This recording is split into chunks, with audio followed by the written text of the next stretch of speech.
go. Okay. In this letter, the Alter Rebbe, until this point, has addressed this statement in the Pri Etz Chaim, which was written by a student of the Arizal, about the status of tefillah, of davening, and how the status of davening is at this point in our relationship with Hashem, really where the focus is at. And we started to talk a lot about that, and about the capacity to discover our passion for the infinity of Hashem through through davening. At this point, though, the Alter Rebbe is going to kind of make a little bit of a turn and start focusing on the mitzvah actions, the practical mitzvah actions. Now, as we have discussed, it's not that any other, I'm talking about within the world of Torah, says, no, that's wrong. It's where do we put the emphasis? That's what it's about. Is the emphasis on Torah study, or is the emphasis on mitzvah observance? Is the emphasis on davening? And of course, the answer is it's correct under all circumstances. Each one, there's a yes to it, depending on what the moment is and where the circumstance is and who the person is and so on. So we make the argument the most important thing is to study Torah. We make the argument the most important thing is to daven. We make the argument that the most important thing is to do the mitzvah actions. And since Hashem is infinite, and by extension we are infinite, this sense of right, wrong, yes, no, up, down, black, white starts to fade away. It's not a competition as to which one is better and so on. It's about in the individual circumstance. So again, everybody's got a different print of the Tanya. You have lessons in Tanya. You have the original print of the Tanya. You have the Steinsaltz Tanya. So we're in the fourth letter of Kuntres Acharon. We are up to, again, the chitas that is marked with the third or the fourth, depending on the standard or the leap year.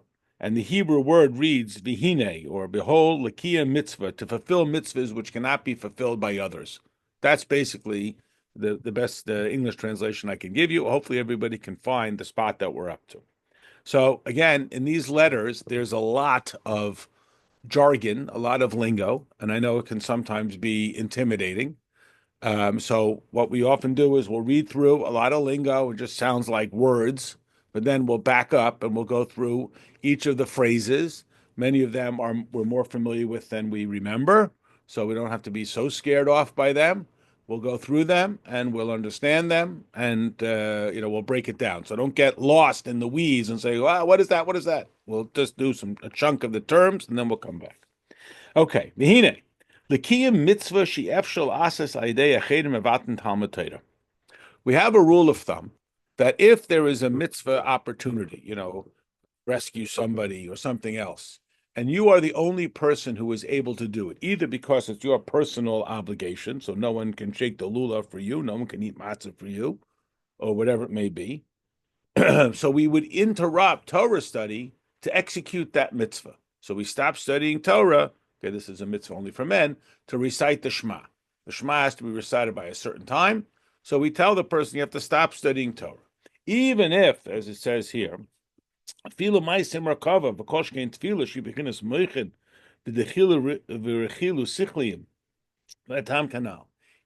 what the person is studying is Ma'aser Merkava, Ma'aser Merkava is a reference to the story in the beginning of the prophet Yecheskel, where the prophet Yecheskel sees this vision of a chariot. That's what the word Merkava means. And this is seen as the model for the vision of God himself, and is often discussed in Kabbalah, and it becomes, again, the starting point. The specifics of that are not directly relevant, merely to suffice to understand that the Ma'aser Merkava is the study of the most in-depth, sensitive aspects of the infinity of Hashem. So even if I'm engaged in that, but now it's time to recite the Shema, which on the surface may seem to be a rather ordinary type mitzvah, less dramatic and routine, but I have to stop the study of this great Ma'aser Merkava to say the Shema. Okay? And certainly, if I'm in the middle of davening and some mitzvah opportunity comes my way, I mean, to go right to the dramatic, this is like the doctor who has to stop davening because somebody's sick and he has to run to their aid, and he doesn't get to say, well, let me just finish mincha here, because there's an urgency at that exact moment. Well, we have an urgency for mitzvah actions. So here we spent the first section of this essay talking about how the most important thing is davening. And now we're saying, well, no, maybe the most important thing is to do mitzvahs, because as you see, in a face-off between mitzvah observance and davening, and again, we're talking about when it's a mitzvah that nobody else can do. So if there's somebody else who can handle it, let them handle it, and I can continue doing what I'm doing. We see that the mitzvah opportunity, quote, wins. If so, that would seem to suggest that mitzvahs are more important. Well, which one is it? Well, again, Hashem is infinite. We are infinite. Why should we anticipate that life is going to line up in nice, neat little perfect algorithms? There is a value there as well, as we will continue to explore. V'oid zois even more, shebe'emes moed godla v'gava milas ha-mitzvahs maisius. So now the Alter Rebbe sort of further hammers down on this idea that the study of, that the performance of actual mitzvahs is so great and lofty, v'chein limudam, and even the study about the practical mitzvahs. Now, this is leading us to a law that we're probably all familiar with, that when we study about a mitzvah, it is often considered as if we have done the mitzvah.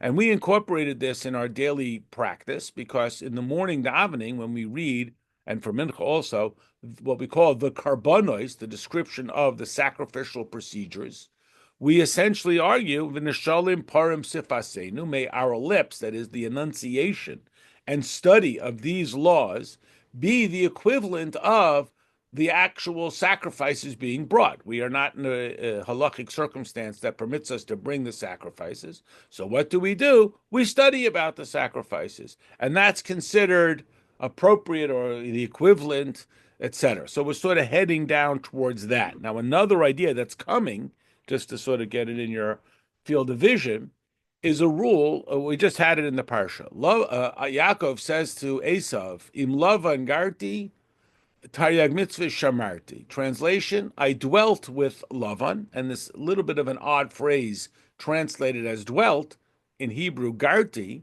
is the numerical value of 613. And the point that Yaakov is making is, look, I lived with Lavan, but I kept all 613 mitzvahs. Now, in addition to the nice alliteration there, what does that even mean? How can you keep 613 mitzvahs when you are living outside of the land of Israel, and many of the mitzvahs are only applicable in the land of Israel? No one person can do all the 613 mitzvahs. Some mitzvahs apply to the Kohen Gadol. Some mitzvahs apply to a king. Some mitzvahs apply under very specific circumstances. So what does that even mean? So we explain that when we study about the laws, when we learn them and master them, then we have, in fact, again, at some level, fulfill that mitzvah. So I am not the king, and I'll never be the Kohen Gadol. I'm not even a Kohen. But if I'll study the laws of the Kohen Gadol, it can be, again, considered elevated, brought up, equivalent of the fulfillment of the mitzvah actions of the Kohen Gadol or the king or whatever the circumstance. So we're sort of heading in that direction here. And the study of the mitzvahs is considered greater than even the intellectual engagement of them. This is the intellectual love and fear. Now, I think in English, when we say intellectual love and fear, we could potentially get a little bit of a misleading understanding. It's not like I'm writing a book about kindness. You ever do any kindness? I'm writing another book about kindness. And I sit and I write books about what you should do.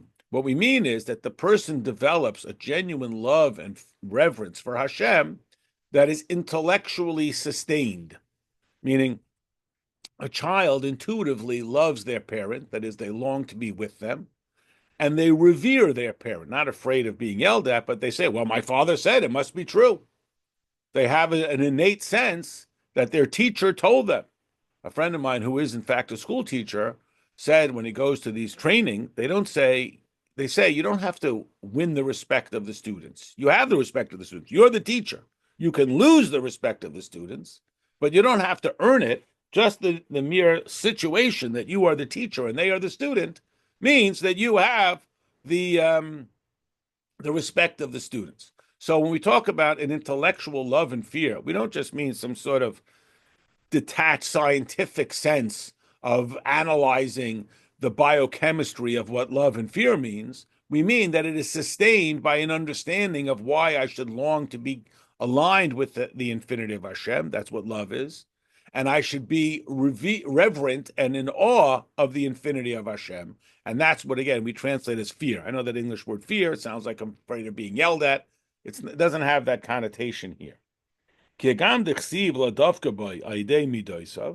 Even though it says that we should attach ourselves to Hashem, and the Gemara asks the question, how can you attach yourself to Hashem? Hashem is a all-consuming fire, he is infinite.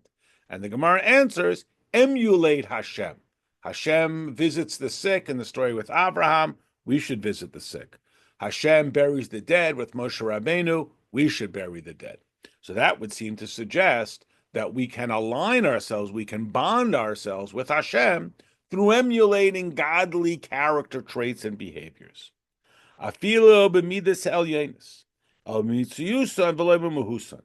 here it's only in the pragmatic. It is not yet in its very depth and essence. Now, again, the difference between the existence or the matter and the essence is one that we experience intuitively with all kinds of other people that we encounter. Meaning, a simplistic example. If I go to a restaurant and they say, what do you want to eat? I tell them what I want to eat, they bring it to me. But if someone truly knows me, they know, well, you're allergic to that, or you didn't like that. I mean, they haven't just connected with my instruction, they've connected with me in my essence. So we can fulfill Hashem's mitzvahs in their behavioral, stand up, sit down, eat this, don't eat that, lean to the left, don't lean to the left, whatever it may be.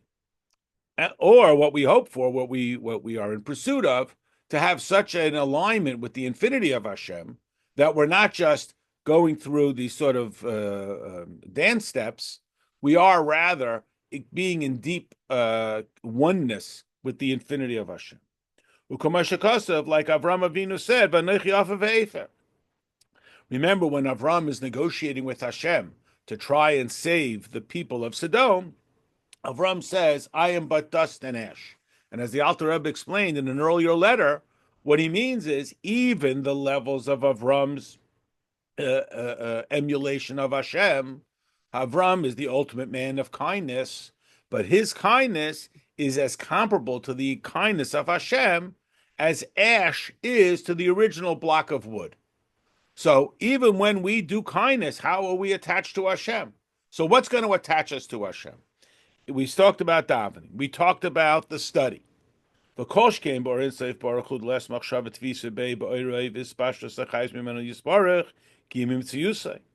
certainly when we talk about our attempt to wanting to be absolutely close with Hashem, we want to be aligned with Hashem. But what does Hashem tell even Moshe Rabbeinu? Pretty smart guy. You cannot see my face and live. So what do you want from me? If Moshe Rabbeinu can't even see Hashem's face, he can't even understand Hashem's ways, how can I attempt or imagine that I, through my Torah study, am going to see the infinity of Hashem? How can you even imagine that? I'm only going to get the mitzias, the behaviors, right? And this is not unimportant, of course. And this is what we spend hours and hours trying to study, how exactly matzah should be made, how exactly the laws of kashrus should be executed.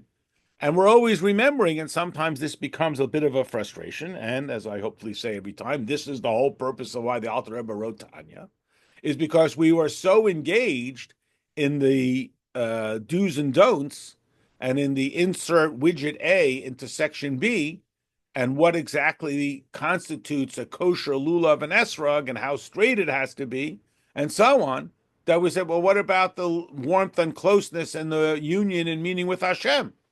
I mean, it takes a lifetime just to master the instructional. What about the devotional? And if Moshe Rabbeinu can't even see the infinity of Hashem, what do you want from me? So we get the mitzias, that is, we get the instructional, which again takes a lifetime of study to get the instructional. When we're looking for the essential, the mahus, the very fabric, not just tell me what I got to do and connect the dots type of thing. Shehu shemechayes kulam v'loy mehusa fil el yenik. Koshikasav kadosh kadosh kadosh Hashem tzavakos. Levada lulim hanatzolim masigim kim bilosa kifi haseder shebetz chayim beslapshis hapartzufim. Avaloy min avroim afil ben hashamas tatzilis kamashikasav Moshe Rabbeinu al v'shalom v'yisiyas achurevchul. Now, there's a lot of lingo here. It's not directly relevant. A lot of it is designed as a form of like exaggeration. So even if you don't understand each of the nuances, you can still get the concept. And the point the Alter Rebbe here is making, then we're going to go back into the words, the concept that he's trying to point out to us is that in the study of Torah, we're only going to get to the pragmatic instructional side, even if we have such a sensitive neshama that we start to get to that idea. And again, you think about this with people that you know. I know the person likes peanut butter and jelly. I'm making it up, and then therefore I say, well, it's the sweetness that reminds them of a simpler time, whatever it is. I mean, we all can play that sort of game, and well, that's not a fair way to say it. We can all pursue that level of understanding that we take the pragmatic and we use it to work backwards and understand the depth of why it registers with that person, and we'll get a little closer. But are we truly going to understand? I can't even understand myself. Why is it that I like certain things? Why is it so meaningful to me? So here as well, when we're trying to pursue Hashem, are we going to get to such a level where it's so deeply meaningful to us? And the answer is probably not. Even Moshe Rabbeinu can only see the back of Hashem. So here we're going to go back into the words. Certainly, I'm sorry, that Hashem gives existence to everything. Like it says, holy, holy, holy.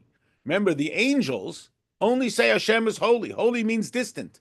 So the angels are still saying Hashem is distant. The angels say it's often a far away circumstance. I once was having this conversation with a parent who was very frustrated with their child. They say, I ask him what he wants. He tells me what he wants, and I do it. I said, well, what does he really want? He says, I don't know. I said, well, if you don't know, why do you think he knows? He's 10. You're the adult, and you don't know. Why do you think he knows? He's 10 years old. So do we really even understand ourselves? So you say, what do you want? Because I want a bike. I don't know. That's what you dangled in front of his eyes. He saw his friend had a bike. He wants a bike. What does he truly want? He's 10 years old. So the angels are saying, Kadosh, Kadosh, holy, holy, holy. You expect me to understand Hashem? And again, here the Alter Rebbe says, except for those lofty ones who are from the level of Atzilus, that intense level. And again, we've discussed this many times, the first stage of total awareness of Hashem. And again, it's in this case, it's designed as an exaggerated illustration of the loftiest souls. And again, it's only as they bring it out in the process, like it's described in the Eitz Chaim, as it is invested in the Partsufim. Partsufim is like the put together shape. So it's not just an abstract concept. It starts to manifest itself with nuance and detail. And again, it's not directly relevant here. We're talking about, it's like saying super duper. It doesn't matter what the difference is between super and super duper. It means it's something outside of our common experience. But not by us creations. Even if you are a creation and your neshama is of the loftiest level, like Moshe Rabbeinu, even Moshe Rabbeinu could only see the backside. So to speak, what do you expect from us? How can I have a close and meaningful relationship with Hashem? And again, as we point out, this is what the Alter Rebbe is writing Tanya for people who are doing the mitzvahs, right? They're eating the matzah and shaking the lulav and separating their dishes and meat and milk and so on. They're doing all of that. So what is the Alter Rebbe writing Tanya for? For the people to have a deep, meaningful, transformative alignment with the infinity of Hashem. Not just, and again, I'm not diminishing this, of course, not just to know what to do if I put chicken soup in a cereal bowl, which is important and crucial. And again, I'm not diminishing that. But it was not producing a deep, meaningful relationship. Or to borrow the fiddler on the roof, do you love me? What do you mean? I cook for you, I clean for you, that's it. We live to... That's what it means. Well, but is there, do you love me? And that's, so to speak, what the people were asking of Hashem. Like, do I have love for Hashem? Yes, I am conformitist. I'm a conformist. I do the mitzvahs. I am obedient. I am aligned, even because I want to, not just out of some societal compunction, although that existed too. But now they're asking, well, do I love Hashem? And do I have love for Hashem? Does Hashem have love for me, or is it just about follow the rules? Which again, it's a little dry, but it's not meaningless. It is crucial. Mashen came Maisa mitzvahs, and here's where it comes down. And again, this is so Chabad that we may say, well, of course, well, this is where it comes from. This is it. Excuse me, are you Jewish? Do a mitzvah. That's this message. Do a mitzvah. 5 minutes before he wasn't doing a mitzvah, and 5 minutes later, in that moment when he's doing the mitzvah, that's, as we call it, atzmus u'muhus, the very essence and fabric of Hashem. Look, I can describe to you what apples taste like for hours. You taste an apple, boom, now you know what apples taste like. Better than any description I could ever give you. So we can talk about Hashem, study Torah. We can reach out to connect to Hashem. All important. It's not one instead of the other. The crucial experience of the infinity of Hashem is through mitzvah actions. And again, this is so classic Chabad. We're like, well, of course, everyone knows that. Well, this is where we know it from. Ma'aseh Elokim Hema. They are the actions of God. Hine b'derech hishtalshelus mikelim da'atzilas libiyah mumhusim v'atzmusim dechitzoni yasehem k'mel derech mashal esrog uminav hilbush behen hakadosh baruch hu muhusim v'atzmusan dechasadim pnimius or pnimim dezah behind the bechinas chitzoni yasehem k'noida b'chol mitzvahs maisius. Okay, a lot of words here. I'm going to read them, translate them, and then we're going to come back and try to understand them. So it's a lot of lingo. And it could get like, you get lost in the woods, but we'll try to break it down into little bite-sized pieces, and hopefully together we'll figure out what it means. Here we say that through the process of hishtalshelus means a series. One leads to another. And you start here, and you wind up all the way over there, and it seems, if you just look back, well, how'd you get here from there? But if you break it, you say, oh, look, step by step by step by step. From the Kalim of Atzilus. Now remember, lights and Kalim, very common phrase, lights and Kalim. The light is the intensity. The Kali is the interface.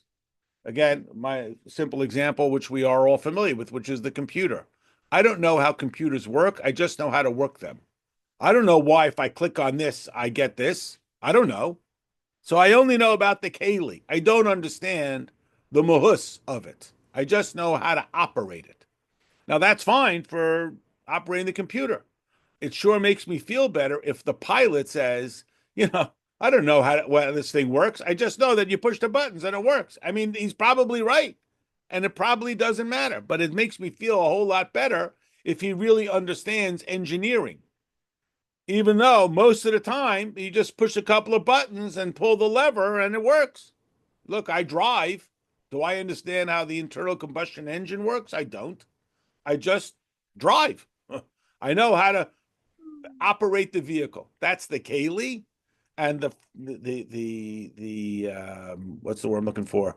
The functionality is the essence of it. So the same thing with mitzvahs. I do a mitzvah. I don't know what it does. I just know. Pick up the lulav, shake it this way and that way. That's the Kali. That's the functionality. And the essence of the Kali is something that I hope to be able to connect with. So here we go. So the Kalim of Atzilus. Remember, Atzilus the word means next to. It's not the essence of Hashem. It's next to Hashem. It's consumed with the awareness of Hashem. And remember the analogy, the fetus, it has its own identity, has its own heartbeat, but you cannot think about it without thinking about the mother. So it's that level. It's got identity, which I don't want to say it's bad, but it's sort of moving away from the infinity of Hashem. And that identity is absolutely consumed with the infinity of Hashem. And from there it goes to Bria, Yetzira, and Asiya. From the very essence and fabric of the Chitzonius. Now, Chitzonius means the external, and in context, it means the tangible. How do I connect with Hashem? I have to pick up the lulav and esrog. So again, I can sit and think about the Shema or the Lulav, and I can understand all of its details and all of its intricate halachas and all of the analogies and all of the life lessons. And it's all important. It's significant and meaningful. But you know what? Don't tell me about what you're going to make for dinner. I'm hungry. If I don't pick up the lulav and esrog and shake the lulav and esrog, I have not aligned myself with the infinity of Hashem, and I have not fulfilled God's purpose for the world, which is that this physical world, warts and all, should be a place that welcomes God. So again, this is the whole point of Tanya. Am I here to get what I want out of it, or am I here to provide for Hashem what He wants out of it? And what Hashem wants is for me to shake the lulav and esrog. Now again, it's not a either or. Oh, so you're saying I should just shake the lulav and esrog and not know at all what it's about? No, the same thing. Everyone, I can imagine everyone, has had someone do them a favor, like I'm doing you a favor, and someone does you a favor with love and passion and enthusiasm, and it's the same favor, it's the same action. One is extraordinarily meaningful and personal, and the other is basically an exchange of goods and services. So if we want our relationship with Hashem to be an exchange of goods and services, we do a mitzvah, Hashem gives me life, it's a trade-off, it's a mercantile exchange, and then we shouldn't be surprised if it's not all that meaningful. It's just we're just exchange, he'll give me life, I'll give him Shema, and it's like going to my favorite analogy.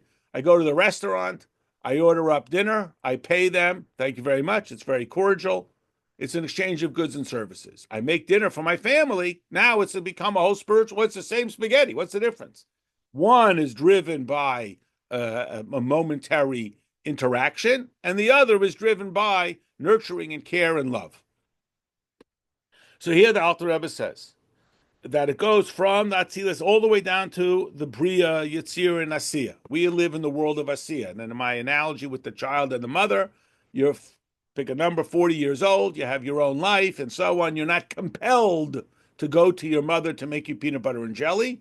You're not compelled to reach out to them to support you, to take care of you. So when you do, that's truly meaningful. Of course, the 10-year-old loves his mother. He can't survive without her. He's absolutely dependent on her. But the 40-year-old who, quote unquote, has his own life, can do whatever he wants, that he voluntarily aligns with his mother, is like us creations. We're not angels. We have a life outside of our relationship with Hashem. At least we could.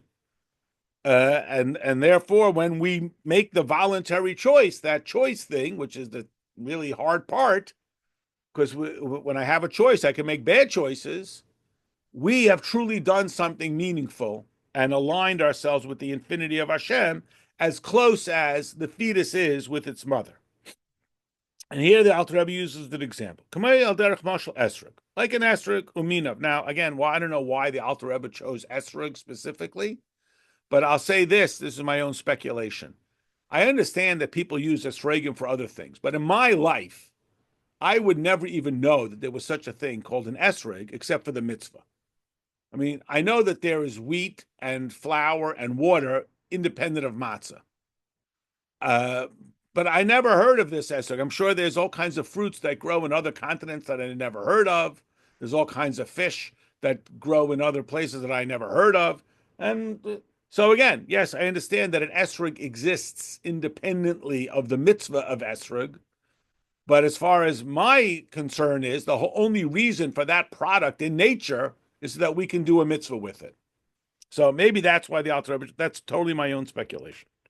So into this esrog, Hashem has invested his very identity, his capacity of chesed. And why it's chesed and not gevura, the Alter Rebbe doesn't describe here, because we're not getting down the nuanced details of what it is about the mitzvah of esrog, except to use that as a quote-unquote random, which of course nothing is random, example. Behind the bechinas chitzonius, and that is the chitzonius. That is the handle. That's what I see. I see this fruit, and you know how it is. We study it, we put it under the loop, and we look for even the tiniest little speck. But what we're really looking at there is only the physical manifestation of something, which is where we can interface. The avos kept all of the mitzvahs, right? We always talk about that. They kept all of the mitzvahs. So Avram lit Hanukkah candles. Avram Avinu ate matzah. We didn't even go to Egypt yet. Why? Because he understood that there was a spiritual aspect to this day of Nisan that was tapped into through eating unleavened bread. We are the opposite. I don't know what it does. I just know that we eat matzah. And then hopefully I get an education and I start to learn that there's all kinds of levels beyond just the physical fulfillment of the mitzvah. So we start from the bottom. We start from the chitzonius. I mean, you think about most things in life. The first time you made a friend, oh, that person looks nice. And we've probably all had the experience where they look nice and they turn out to not be so nice, or they don't look so nice and they turn out to be nice. But the beginning of the relationship is something very chitzonius. I like this car, this looks interesting, and so on. And then, hopefully, with a person, not a physical thing, we start to develop a far more profoundly meaningful relationship that has to begin at the chitzonius. Yes, Cardi, you got to unmute.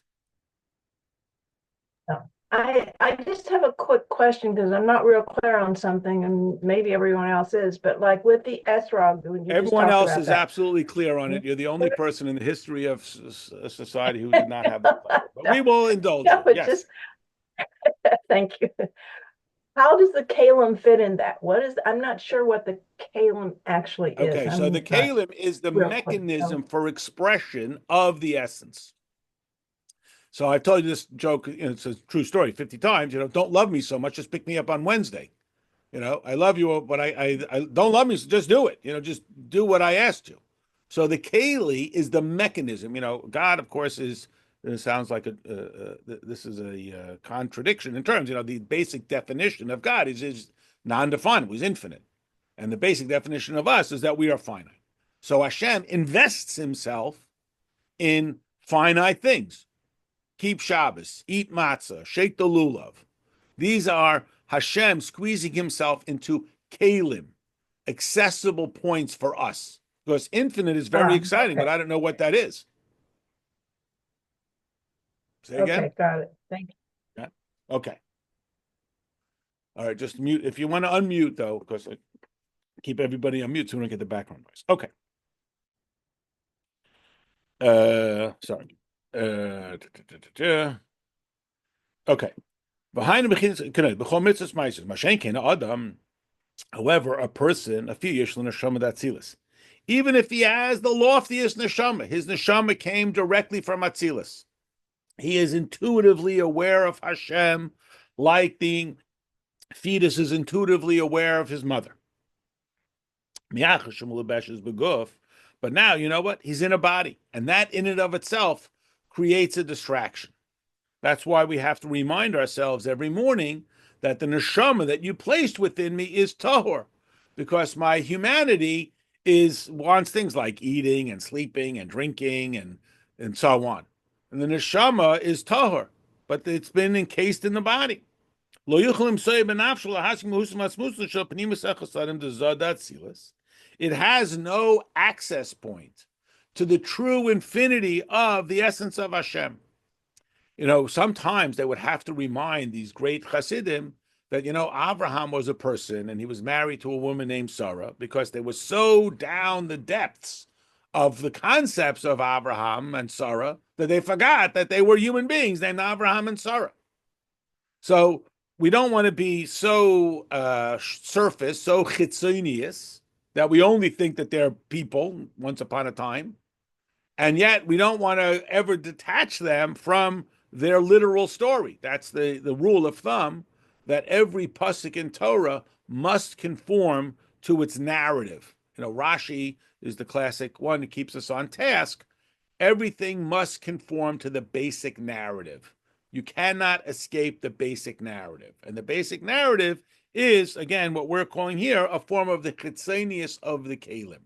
It is the tangible interface between the infinity of Hashem and our finity. That's a word.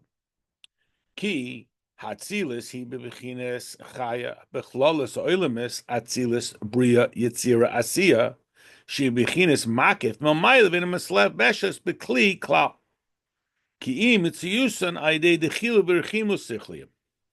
And this is the manifestation that Atzilus, which is the most intense level, again, comparable of awareness, comparable to the fetus, it's absolutely aware of its mother. There's no way it could think about the fetus without thinking about the mother, even though it has its own heartbeat and its own body, et cetera, et cetera. Now, the impact that Atzilus can have in this physical world is only in the level called makif. Makif is another one of those vocabulary words that we have discussed before. The word that I like for makif is culture. There's something about the culture of it. We talk about this a lot in companies. Again, what I don't know, but Starbucks has the culture that everybody is welcome here. That's the culture of Starbucks. And the culture of Toyota is precision. I'm making it up. I don't know. But it creates that culture. It's like the person who comes into a community and say, it just feels comfortable here. It just feels like I fit in over here. And then, of course, the competitor says, okay, how do we do that? How do we create that?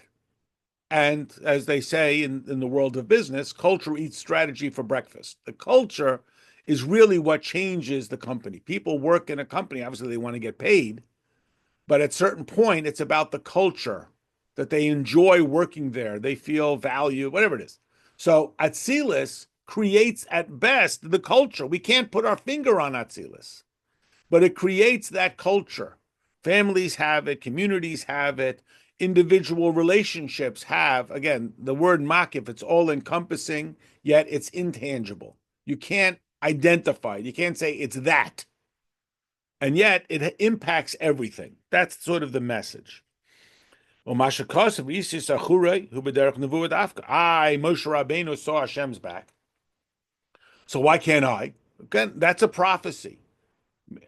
The essential premise of Tanya is to the student, the reader, who says, I want to have a deep, meaningful relationship with Hashem.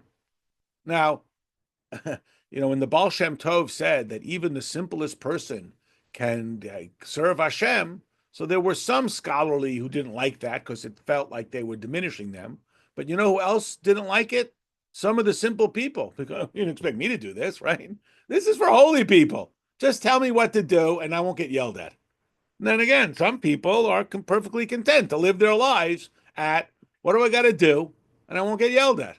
There's that term, job, just over broke. What's the least amount of work I got to do and you won't fire me?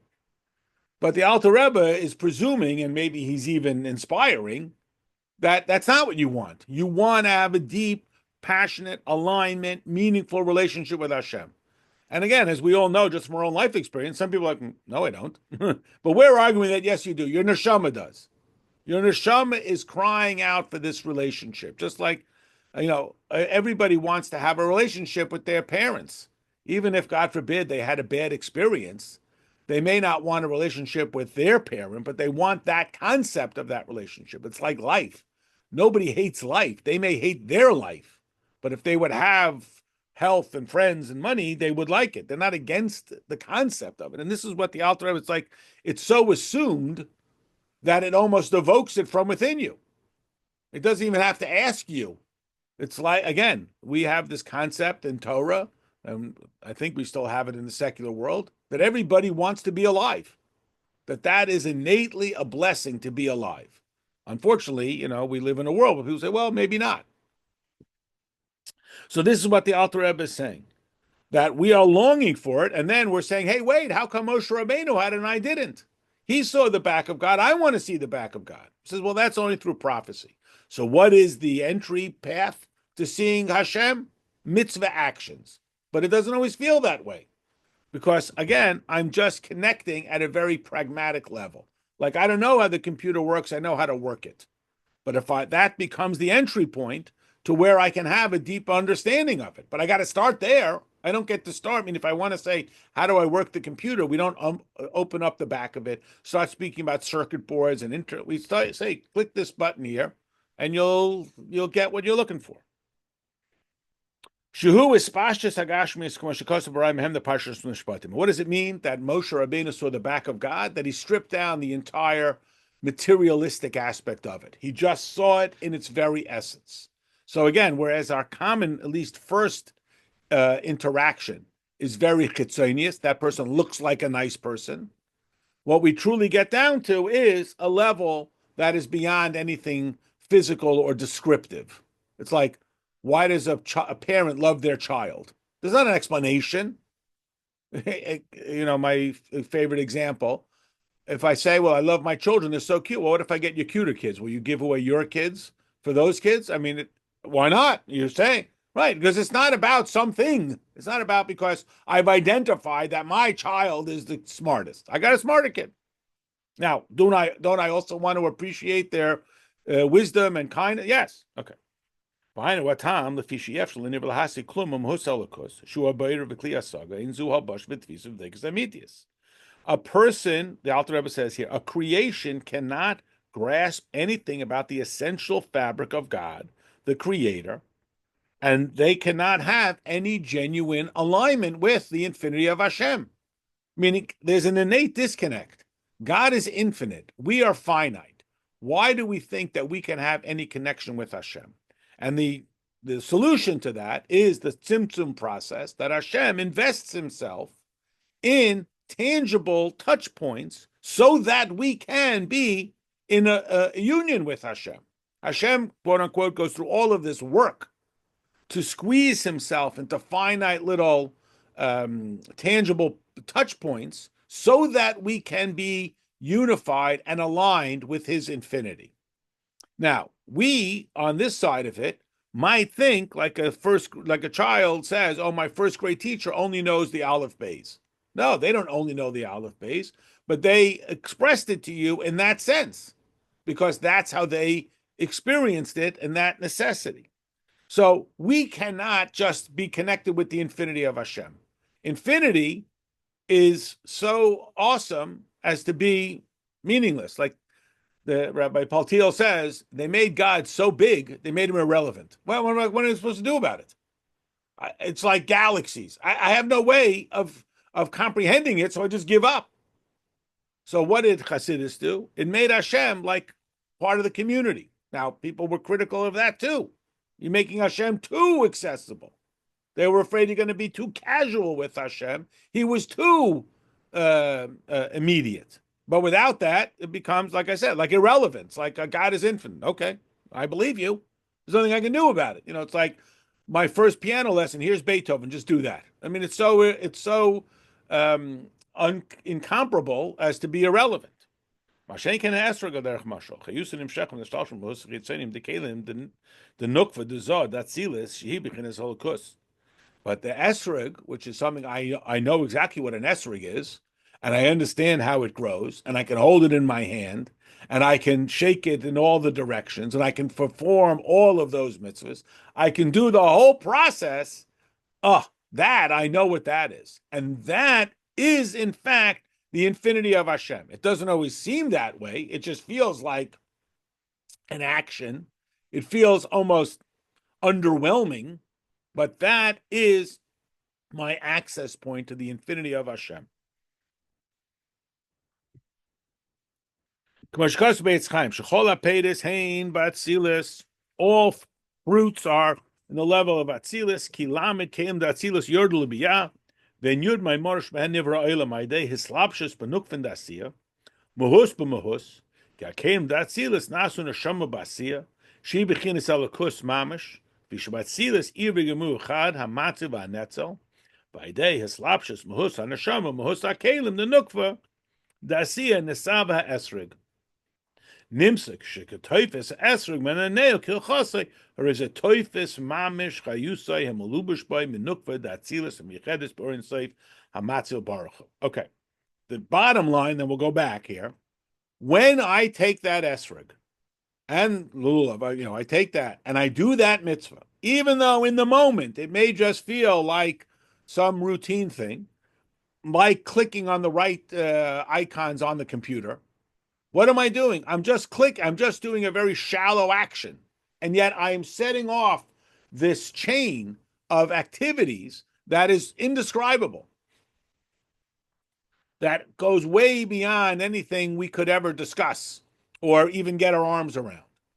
So that's my interface. Now, what is a little bit of the background? So the Alter Rebbe gives you a little bit of it. Like, again, imagine, we went to the, I don't know, Air and Space Museum and they gave you a little bit of background. So there's just the mastery of it? No, any more than if I walked into a surgical theater and I said, well, what are you guys doing? As if they're going to explain it to me, they can give you a little insight.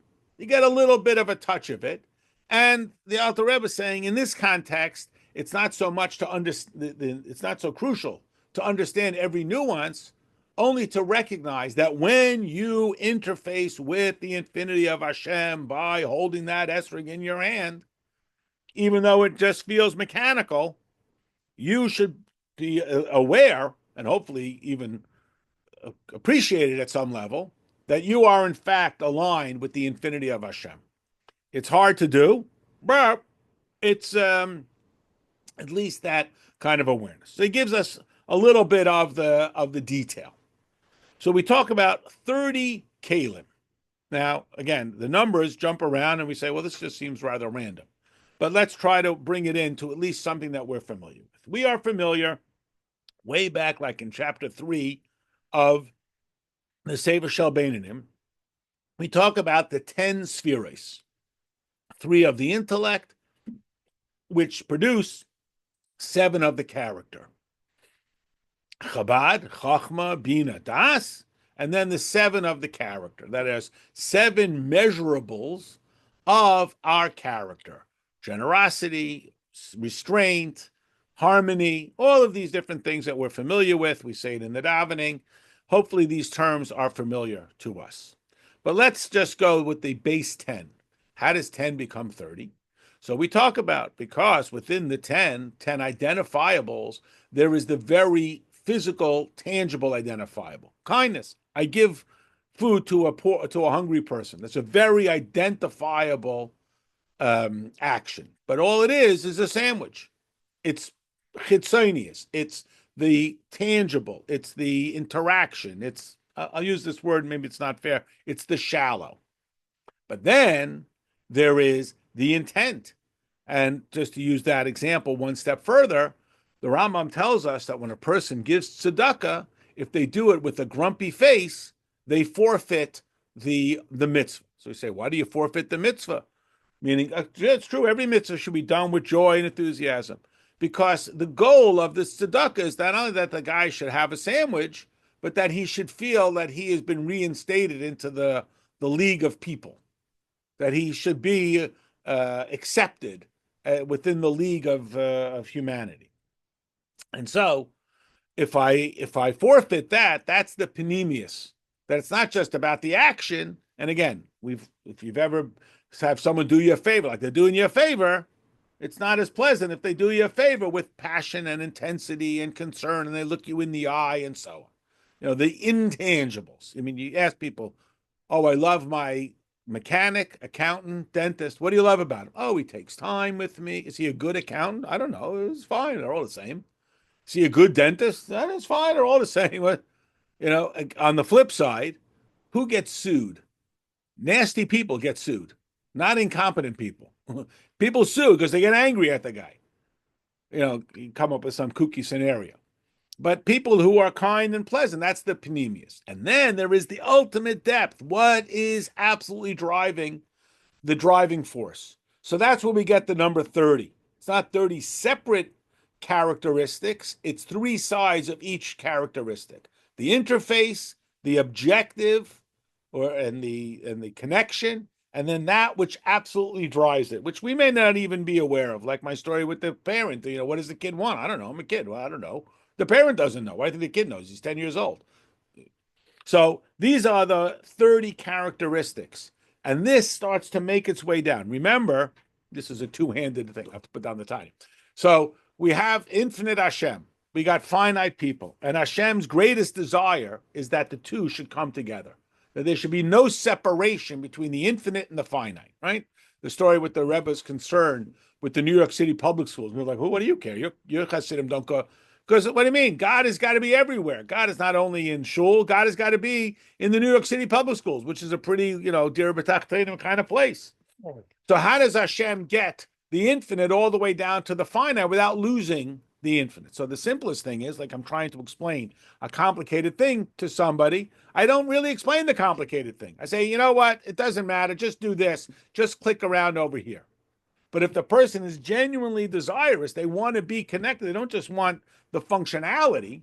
So this whole process of hishtalshalis, how Hashem, and again, we're using human terms clearly, goes through the tremendous effort to make himself available to us at both a starter kit level. Just take the lulav and esrog and do this.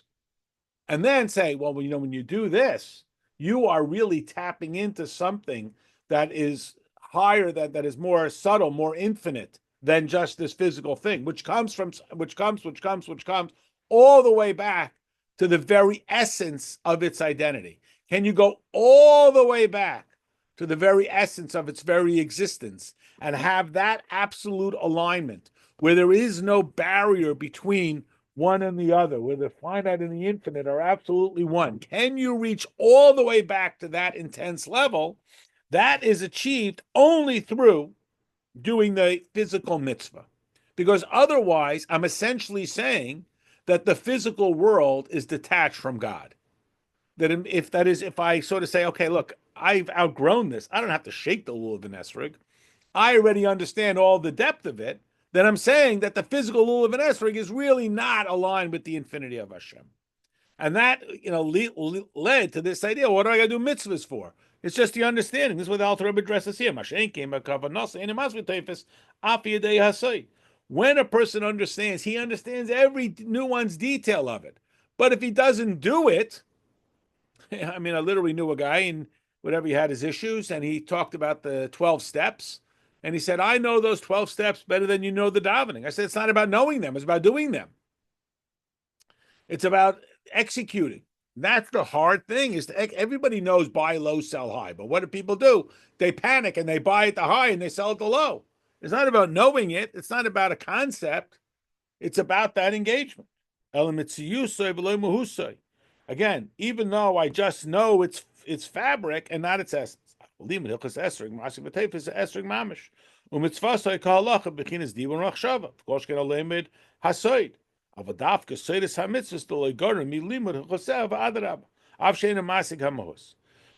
we start to learn about these laws, and again, this is our only entry point for the laws and the mitzvahs that we don't have the opportunity to do, either because we don't have the Beis Hamikdash, or because we don't live in Eretz Yisrael, or because I'm not a kohen, or because I'm not the king, or because it's not a circumstance that is relevant to my personal life.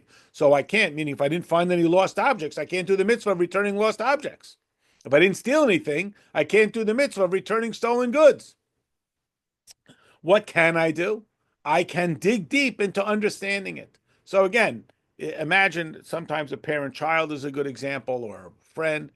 You want to be connected with this person. So you become interested in the things that they are interested in. Not that I would independently be interested in this thing. On Pesach, I'm not so interested in the lulav. And on Sukkot, I'm not so interested in the shofar. Because I'm not interested in the shofar. I'm interested in Hashem.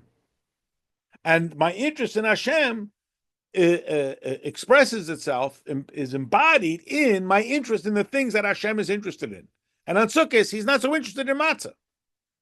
But when I want to be connected with Hashem, I want to understand why. Meaning, an example, maybe help clarify.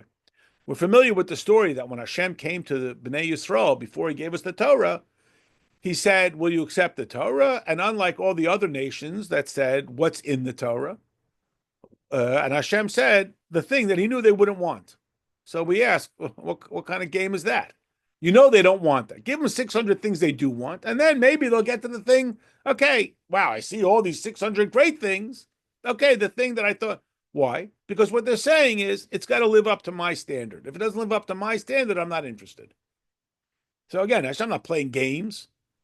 Hashem is sincere. It's the question, what does it say, that rejects the relationship.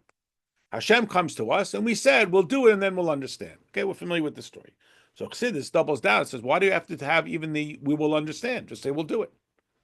Meaning that since the whole thing is about the deed, it's all about Maisa Hua Ikar. The most important thing is the deed, is the behavior. So why do we have to also have Nishma that will understand it? What's the difference? Okay, yes, I have to understand what to do, meaning the instructional side of how to shake the lulav and how to eat the matzah is part of the doing it. I can't do it unless I know what to do. So the nishma, the we will understand, is not the instructional side. It means you are so important to me that I want to know why you want me to do it. Meaning, if somebody says, "Will you do this for me?"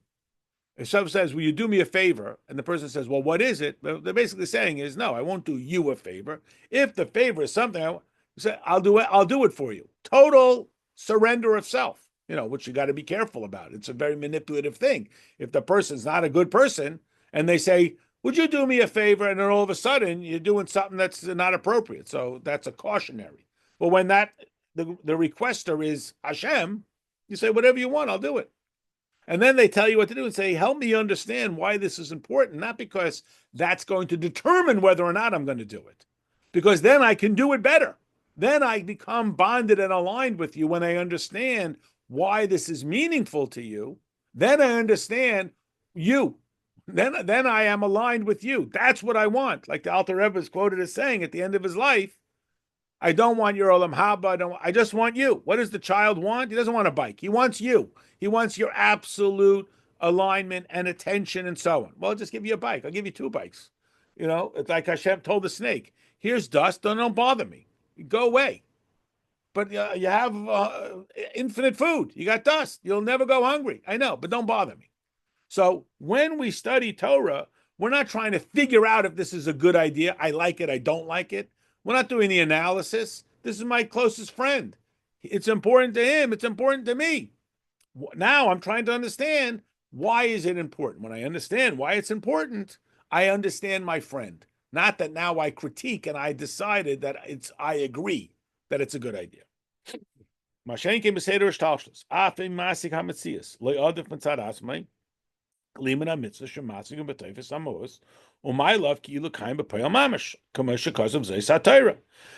we're only talking about the understanding of the pragmatic, that is what makes matzah kosher and what makes the esrig perfect and no spots and so on, that's within the Seder Hishtalshlus. And again, when it's like I did it, like the law, this is the law, this is the reference that we talked about, that the Pasuk says these are the laws of the sacrifices, from whence we deduce that if we, as we are today, we can't bring the sacrifices, so we can study about the sacrifices, and that becomes best we got. That's the closest thing we got, is we can study about the sacrifices.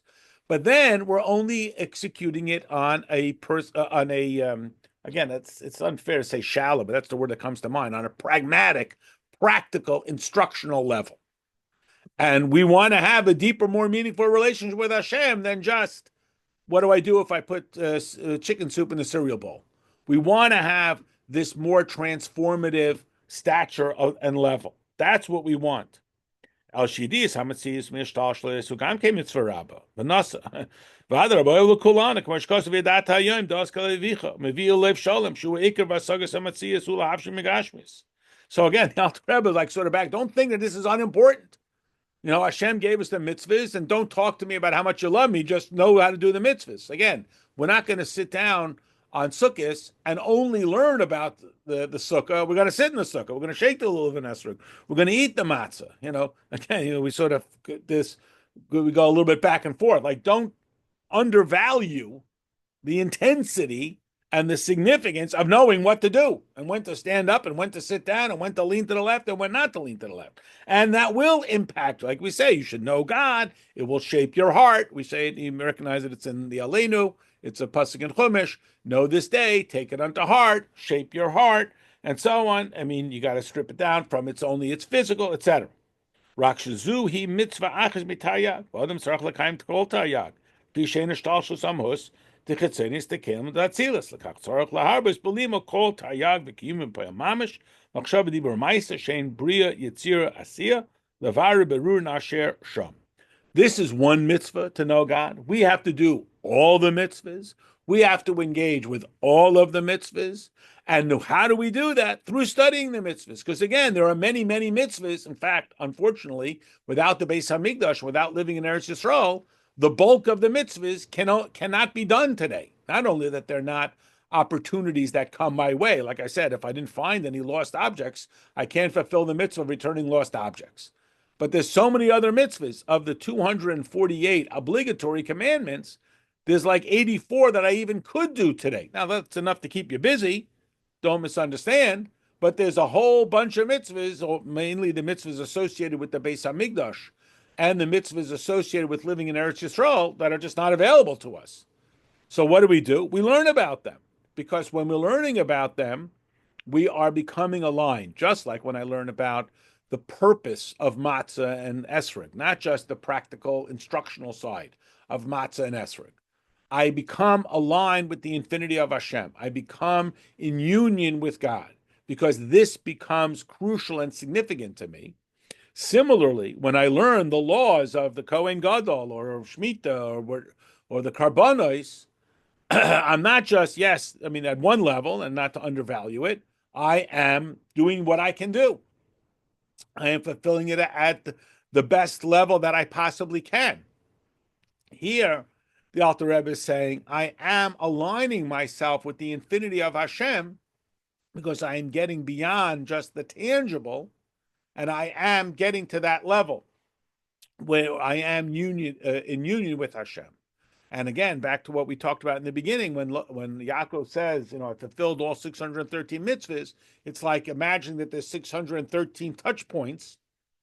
Some I can fuse practically. Others, and those too, I want to pursue a deeper meaning beyond just the importance, not for validation purposes, not because, oh, now I see why God chose that and I agree. I want to know why it's important to you. Why is this meaningful to you? Not because I'm testing you, but because then I can really become aligned with you. I can really know you. And there are others, again, a lot of them, that I can't fuse practically. I can only fuse conceptually. So, right, I don't have the access point of the physical mitzvah performance of the karbonos, so I have to go to that second level. I have to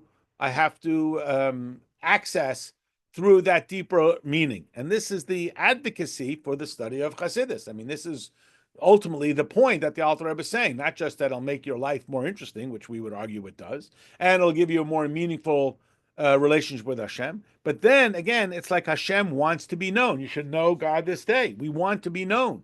We don't just want to know. I mean, an illustration of this, AI knows way more about my kids than I do. AI knows exactly what their birthday is, their social security number, which I don't. But it doesn't know my children.